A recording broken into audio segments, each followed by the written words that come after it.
Media news में स्वागत है आप सभी का। लूट के प्रयास में घरौंदा पुलिस ने 4 आरोपियों को अरेस्ट किया है। चारों आरोपियों ने लूट में नाकाम रहे थे, जिसमें 3 बदमाश यूपी के रहने वाले हैं और एक घरौंदा का ही रहने वाला है, जो इन्फॉर्मेशन था।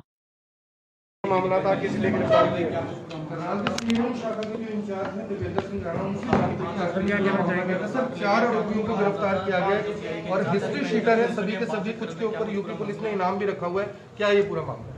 जैसे कि आपको ज्ञात है, 9 तारीख को एक इंसिडेंस हुआ था घरौंदा की मनीराम मंडी में। वहाँ एक व्यापारी को लूट के दौरान गोली मार दी गई थी, जिसको केस जो सेंसिटिव था, जिसकी इन्वेस्टिगेशन CIA 1 को दी गई थी।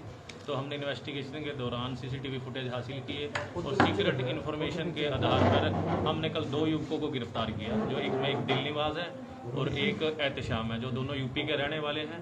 जो दिलनिवाज है वो हिस्ट्री शीटर है, वो अब भी लूट डकैती के कई मुकदमों में वांछित है। उसके ऊपर इनाम भी है। यूपी में, राजस्थान में भी एक लूट में वांछित और वहाँ भी उस पर इनाम घोषित है। तो हमने सीक्रेट इन्फॉर्मेशन के हिसाब से इन 2 युवकों को गिरफ्तार किया और गिरफ्तारी के दौरान उन्होंने इस वारदात का डिस्क्लोज किया और ये भी बताया कि हमारे को किसने हेल्प की है। और एक जो इन्फॉर्मेशन दी गई थी वो घरौंदा के युवक द्वारा दी गई थी, उसको भी हमने आज गिरफ्तार किया। इन्होंने कहाँ वारदात की है अभी? और जो दिलनिवाज है उसने पहले भी एक ओम ज्वेलर्स है जो घरौंदा में स्थित है, वहाँ पर भी फायरिंग की थी, उसमें वांटेड चल रहा था। चोरा में एक मकान में एक वारदात की थी, उसमें भी वांटेड चल रहा था। राजस्थान में एक ज्वेलर्स के लूट की थी, उसमें वांटेड था। शामली में एक घर में वारदात की थी, वहाँ वांटेड चल रहा था। सहारनपुर में 5 लाख की लूट थी, उसमें भी फिलहाल वांटेड चल रहा था और इसके ऊपर इनाम भी घोषित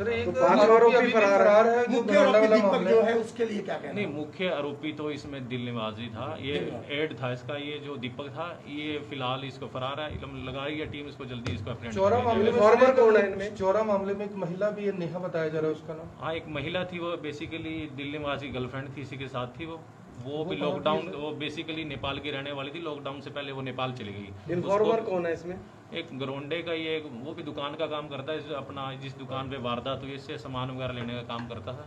उसको इन्फॉर्मेशन थी कि काफी कैश वगैरह होता है इसके पास, तो अपना उसने इसको इन्फॉर्मेशन लूट तो नहीं हो पाई, सफल रही? हाँ, लूट नहीं हो पाई थी, इसीलिए ही गोली मारनी पड़ी कि वो बैग देने में थोड़ा रिस्क किया, तो इसने उसके ऊपर फायर। उनको खुश करने के लिए ये इस तरीके से वारदातें उनको नए कपड़े या जी नशे का आदी है, नशा करना, ऐशो आराम से रहना, गलत संगति में पड़ने के कारण इसलिए लूट की वारदातों को अंजाम दिया। हाँ, फिलहाल इनको रिमांड दिया जाएगा और सारी वारदातों को खुलासा किया जाएगा और जो इसमें रिकवरी है उसको भी इफेक्ट। क्या रिकवरी पेंडिंग है सर अभी इसमें? फिलहाल इसके पास से कल एक पिस्टल बरामद हो चुका है और एक वारदात में जो पिस्टल इस्तेमाल हुआ था उसकी बरामदगी की जानी है। जो बाइक इस्तेमाल की गई थी उसकी बरामदगी की। पकड़े कहाँ से गए सर?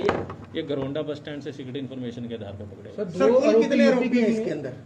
जो वारदात कमिट की थी वो 3 आदमियों ने की थी, उनमें से 2 अरेस्ट कर लिए हैं। एक इन्फॉर्मेशन देने वाला था, उसको भी अरेस्ट कर लिया है। एक जिसने हेल्प करी, मोटरसाइकिल प्रोवाइड की, उसको भी अरेस्ट कर लिया। मुरादाबाद से IPM न्यूज संवाददाता मोहम्मद रफी की रिपोर्ट। दिलवाया है यहाँ पे इनके थ्रू, उसको हम कुरुक्षेत्र जेल से जल्दी प्रोडक्शन जिस तरह की हिस्ट्री बता रहे हैं सर, अपने आप में बड़ी सफलता मानी जा सकती है। राहत की सांस लिए घरौंदा के लोगों ने। हाँ जी, बेसिकली मुकीम काड़ा जो अभी चित्रकूट जेल में जो शूट आउट में मारा गया है, ये उसके गैंग के, उसके ऑपरेटिव थे, उसके दिशा निर्देशों पर ये काम करते थे। कौन सी गैंग थी सर? मुकीम काड़ा जो वेस्टर्न यूपी का काफी बदमाश था, उसकी उसमें काम करते थे। जिसको भी गोली लगी सर, गैंग जी अभी पीछे मारा गया जो मुकीम काड़ा। घरौंदा में किसी और वारदात के अंदर भी संलिप्त है ये लोग? हाँ, एक ओम ज्वेलर्स पे पीछे फायरिंग हुई थी, उसमें भी वांटेड था। चोरा में घर में लूट हुई थी, उसमें भी वांटेड था। ठीक है सर।